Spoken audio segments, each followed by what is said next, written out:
Ladies and gentlemen, gays and days, and everyone in between, today we have the talented and multifaceted Laron Gigger with us. He is a dancer, he is a choreographer, he is a roller skater, amongst many things. He is actually the first Black queer roller skater to walk a runway.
Don't just stand there, get into it. Strike a pose, there's nothing to it. Vogue.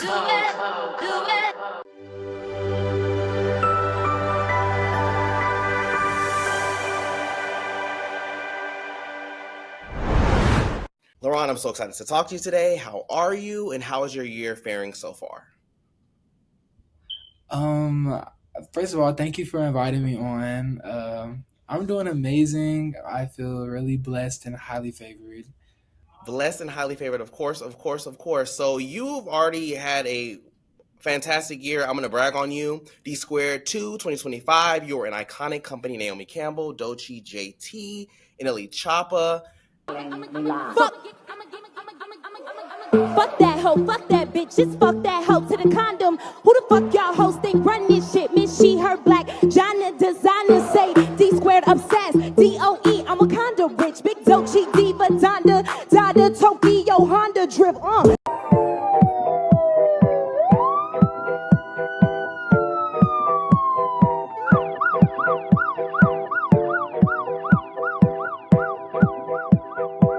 Wake up, A cup, get your tits up in my makeup, Facebook, get your bake up, fake bluff, fake tough, niggas dicks up, put your six up, but a motherfucking princess, rates up, jigs up, put your dicks up, get your dicks up, put your motherfucking sticks up, they suck, that's tough, nigga, pay up, get your rates up, but a motherfucking princess. You did that on a sprained toe, I hear. How was that? Okay, that was honestly a story that doesn't even sound real, like when I think about it. Like, I literally was invited back in December to go to Milan and perform with them for their birthday. Little did I know that was actually the audition for Milan Fashion Week. And I got told like a week before the actual show that they wanted me to come fly out to Milan again and do it. Just surprisingly, I literally went to a skate party the night before I had to fly out to Milan, and I ended up spraining my toe. So I literally was limping through the airport on the way to Milan, and then when I got there, I was just like, "Oh my god! Like all these people around me, I have to still do it." On top of that, the floor was carpet. Like that pattern floor was actually carpet. The only time we got to practice on the actual carpet was the actual live show. So I had to practice on like this plastic covering with the spray and toe. So it's just like once we did everything, it was all improv. Like I had literally created my walk and everything like the night before. Well, I've watched the video like 50 times, and you ate. I've rewatched it so many different times. Like it's crazy. So something that you are quite known for, you've gone viral for several times, is you bust into this sickening split. I mean, it is a sickening split. Like goodness gracious. I noticed you opted to not do that this time around. When you did a video in Chopper, how was that? Like what was your thought process behind that? Like, were you just trying to test the waters, or how did you feel about that? Bitch, fucking away.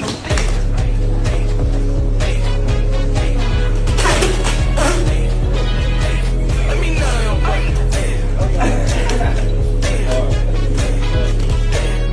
Okay, so I feel like it's time to let the secret out that the splits in front of tens is infamous for many reasons, but it's infamous one because it's a social experiment, and a lot of people don't know that those guys in those videos are my straight friends that I'm actually really cool with, that respect me and they watch me, they know what I do.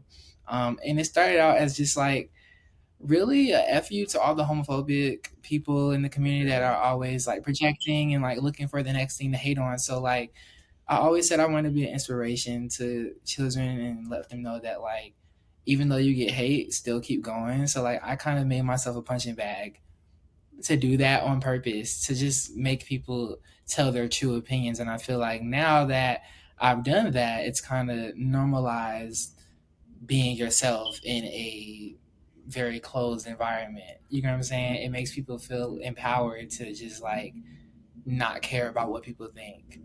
So they thought it was like real people, but like no. So when it came to NLE Choppa, like meeting him, first of all, he's one of my favorite rappers, and he's one of the best allies in the community right now. So it's just I didn't feel like splitting in front of him was going to be the best thing to do. I feel like there's a time and place for everything. Right. And at the end of the day, I think I still ended up splitting in front of him anyway because he was on the balcony when I did my walk Okay. on the runway. So he actually did see me. So I was just like, Like, hey, right. So like I said, you were in icons were in the building. I mean, Naomi Campbell, how did that feel? Were you nervous? Were you scared? Were you able to rub elbows with anybody? Like, how was that? yes, I literally was having imposter syndrome for the first like day that I was there, just simply because I was around some of these people that I idolize, these top models, these fashion icons. It's just like wow, like I'm in the room with these people, I'm booked with these people, I'm walking alongside these people. So that's a lot of pressure, especially with the blogs that was there. Like I got posted by Vogue and Days and a lot of different magazine publications. And it's just like, I really was a part of history. And, I stamped my name. So before I walked, I definitely was trembling. I was nervous. I was anxious, but I was more so excited. And I knew that it was my time to like make a name for myself and like stamp myself in the industry. Okay, and stamped yourself. You did. You are 21 and you've accomplished so much. Just walk me backwards from this point in your life, or skate backwards from this point in your life. I want to know how you got involved with performing. Like, was it something you always felt, convicted to do from a young age? Yeah, so I've been dancing all of my life for the most part since I was a toddler. Like, I remember the early days of, performing Michael Jackson and dancing to Beyonce with my mom and stuff like that. I've always had a passion for that, and I self-taught myself in like many styles. So when I found skating 2 years ago, it kind of just naturally aligned with my current passions for dance. And in a way, I made my own lane and my own style through what I already was able and capable of doing and just put it on wheels. Yeah, it's crazy. It's like you take so much an amalgamation of like all the things that you've learned. I can just see it. I feel like the way you skate is so there's just like a rhythm to it, a dance like rhythm to it. I feel like there's a lot of you that comes out in your skating is what I've observed, like looking on the outside looking in, and clearly, all of your talents have resonated with so many different people across all of your social media accounts. You have a combined 600,000 followers. I want to know about that. Tell me about your journey with social media, and how did you build that following? So I feel like my following really did take off in 2022 when I started skating. I had already had like a good 8K, 9K, just off of dancing alone. I was in a couple music videos. I danced for Pride, for La La Ree. I was getting my name created in the dance community at first. And then when I found skating and I started posting a few videos, they literally took off by storm like so fast. It was kind of like an overnight fame with the skating. And then like I literally had just started skating. So everyone kind of watched me, like my followers literally watched the journey of me becoming who I am today. It's just like they watched me from base one all the way to where I am now, growing and developing as a skater. And I'm still growing. I'm 21 and it's only 2 years into my skate journey. So it's just like I still have so much more growing and practicing to do so that I can become even more better. Um, but as far as social media, it's just like once I realized that skating was actually bringing attention to my dance form, I definitely maximized off of it. I marketed myself and I kept being consistent. I kept posting every day, studying my algorithm and figuring out what it is that people want to see. And ever since then, it's been amazing. The consistency has paid off, the hard work has paid off, and now, I'm moving into the things that I really want to do. Awesome, awesome. So, just really quickly, what ticks or tricks or hacks would you give to somebody that's looking to put themselves out there on social media? I would say be authentic and genuine because authenticity is winning. And also Okay, do right. something that you do, whether you're getting paid to do it, whether nobody was looking or not. Because at the end of the day, once you do get that, big break, it's gonna feel like work, and you want it to feel like fun. You want it to feel like you're not working. I will also say turn off the comments, like turn off your notifications because people are gonna always have something to say. And if Okay. you're not getting hate, if you're not getting backlash, it means you're not making an impact. You're not doing anything, that's making people look twice. You know what I'm saying? So I would say definitely lock in on that. Find a schedule, create a schedule, study your algorithm and study what people do like and don't like seeing, and then stay in your own lane. Try to find something that makes you unique, that makes you stand out. Don't try to copy what everyone else is doing. Try to find the one thing that makes you stand out. Right, right. No, I, no, I you're authentic, and like I said, it shows. And I'm not shocked at all that you've been able to like build this big following. So, of course, aside from all of the the online stuff and everything else you've been able to do, a lot of our readers have seen you on the small screen. This year, you appeared on VH1's Love and Hip Hop Atlanta, but more notably, you Yeah. appeared on Max Skating competition show Roller Jam. Can you tell me about your experience competing on the show? So my experience competing on the show was with House of Skate. It's a skate crew that I created, specifically for the show. But that was basically the first ever roller skating competition to be on a major network, to be on TV. And basically it consisted of 10 teams competing for $100,000 in a $10,000 donation to their local rink. Basically every week, we had a theme, which was the 60s, 70s, 80s, 90s, the 2000s, and we had modern. And every week we had to basically embody the theme of that era through skating. We made it all the way to the last episode, the top four. So it was a very good opportunity. It was a first, and it also made history once again as the first all black gay skate crew. So it's amazing that every accomplishment I'm doing is also a stamp in the history book. No, no, like stamp in the history book, indeed. Like it's so awesome. So the name of your skate group, is that like play on for something else? Are I know that you have a lot of ballroom esque. I heard the house of it all. Like, tell me about that. Yes. So I've always had a love for voguing and like the ballroom culture. Um, and so House of Skate was a play on ballroom culture as far as, they have the names of the houses for different people. And, we were thinking, well, we're a house because we're a family, where we were brothers and, that's the type of bond that we have, but we skate as well. So House of Skate is just, it was too perfect to not do Right. that. Right. No, no, no. It's fantastic. Um, so you have done something that I feel like a lot of people wish they could say to their name. Your skating is Beyonce approved, as they say. Can you tell me about that moment and what it meant for you? So actually, it started in ninth grade when I was dancing. I know everyone remembers the Before I Let Go era, the Coachella era, when everyone was doing that challenge, and she had never posted on her story before. Actually, like the first time she posted on her story, she reposted my choreography to the Before I Let Go challenge, and that was just like the beginning of getting noticed by celebrities and stuff like that. And when I put my skates on around the Renaissance era, when Honey would do his little moment, I did like a Vogue skate edition of that, my rendition, and it went very viral. And I also was told that she saw that as well. So the fact that my name is ringing alarms and ringing bells with some of my biggest inspirations in music and in the industry is just that's a blessing in itself. No, honestly, that's incredible.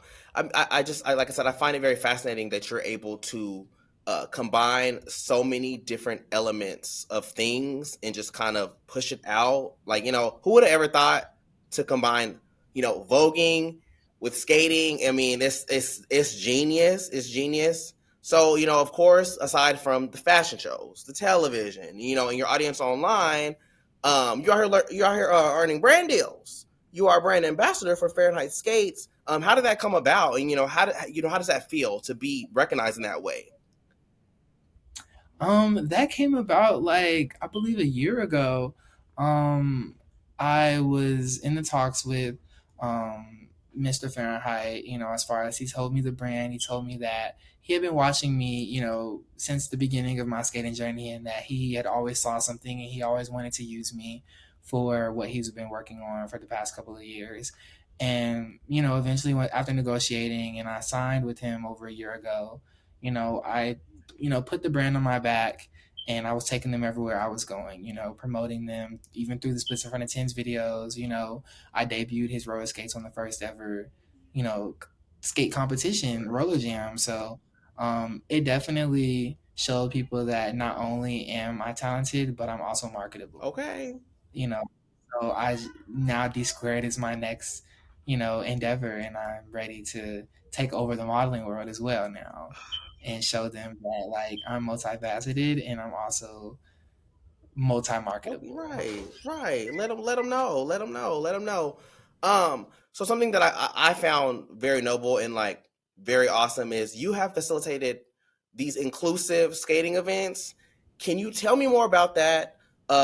Why do you feel it's important to throw events like that? Yeah, so I created the first ever mainstream LGBTQ plus skate party, as the youngest person to do it. It was the Be Who You Are skate party. And basically, it was an event that I curated just because I wanted people to see the environment that I created for myself and be able to feel just how free I feel when I'm skating. When I came into the community, I was really the only person out there that looked like me. There wasn't many gay representations in the skating community, and even if they weren't open about it. They weren't as flamboyant and as willing to push the envelope. You know what I'm saying? They were always in their shells and their boxes in their own little lanes, and I made people see that, hey, no, you don't have to water yourself down for the community. You don't have to hide behind the traditions. You can be what you want to be. You can skate how you want to skate and still be respected. It's just the way that you go about it. Right. So I created the Be Who You Are skate party so that, whether you were gay, bi, straight, whatever, you feel comfortable and you can feel safe to come to an event and skate however you want to and just have fun. And it was really positive. We had a lot of straight allies there as well, so I think we had like 400 people for the first time, Oh, and it was a stormy night. So all the people that bought tickets and stuff like that, they didn't even get to make it, but we still pulled 400 for the first night. So I would consider it a really successful event. no, for sure, for sure, for sure. So, something that I feel like I'm picking up on, just whether it's me watching your videos or me talking to you right now, is there is a level of assurance and level of confidence. Where's that coming from? Where are you pulling that from? Like that's incredible. Well, I feel like it wasn't always like this because in elementary school and a lot of middle school, I was bullied. They bullied me because I used to be chunky and I also was, flamboyant, had a high voice and stuff like that. And I wasn't always, open about my sexuality. So I did get, tormented by like my classmates and stuff like that. But I feel like after high school, my freshman year, like I definitely went to public school for the first time and I realized I had to defend myself and that I wasn't going to allow people to make me feel down and make me feel less of who I am because at that point I was open. So I was just like, well, take it or leave it at this point. And ever since then, I honed in on my talent, what I want to do, and I started living in my shoes for once. And ever since then, I feel like that confidence, it reflects on the screen really well because I genuinely love what I'm doing and I'm passionate about it. And anything that I'm passionate in is going to resonate with the viewers. Right, right. Look, as a fellow former chunky, uh, queer kid getting bullied, I get it. I thought it was important to ask because so many of our peers, I feel I've always encouraging so many of our peers to like do their thing and keep pushing and go hard. Like there should be more of us doing what we're doing and stuff like that. So I love that. I think that that's going to really resonate with a lot of people. Um, Yeah. And also, I consider it an alter ego, just kind of like how Beyonce has her Sasha Fierce, I still have moments where I'm not, the most confident and, where my self esteem isn't as high as it normally will be. But, it's about that mode when you switch into that mode, when the lights are on, when the cameras are on, when at the end of the day, you have to deliver, you have to perform. I feel like that's when my confidence shines the most because, I always believe in fake it till you make it. Even if you're not feeling your 100%, still give it your all, still perform like, it's a million people watching because you never know who is watching. And, literal testimony to that. right. No, I know. Right. Like, 21 and out here killing it. Like it's absolutely incredible. I'm going to ask you some, we're going to do a little bit of manifestation for you. I know you've done so much. What is possibly a dream collaborator for you? A dream Yeah. collaborator? I would say, most recently, I want to collab with Lil Nas X on like a music video. I feel like that Oh, would be T. I that'd be saw it. him with the skates on. In his Light Again video, he had the skates on, and he's been teasing that he's been trying to learn. Right. I would love to teach him how to like skate and maybe do like a video or something like that, like a skate themed moment. And then of course, like as far as dream wise, like I would love to collaborate with Beyonce or like Chris Brown as well. Period. Period. Okay, those are good. That's some good answers. So you're stepping into your fashion bag. What is possibly another company you'd like to work with? Like what's a company you can see yourself working with? I could see myself working with Nike. Oh, Nike sponsor. yes. Come on with it. Come on with it. That would be very good. A nice active skating campaign. Right. That would Right. be Right. yeah. So I could talk to you forever, but I want to, you know, I would definitely want to know, you know, for you, what is next for you? Where are you seeing yourself? You know, maybe 5, 10 years down the line. I know that's a lot of pressure, but where do you see yourself? Well, whatever God may choose for me, I see myself being a legend, an icon, a household name. I Right, want same. to eventually venture out into my entrepreneurial bag, you know, open maybe my own rink or my own dance studio, maybe my own skates, clothing brand, you know.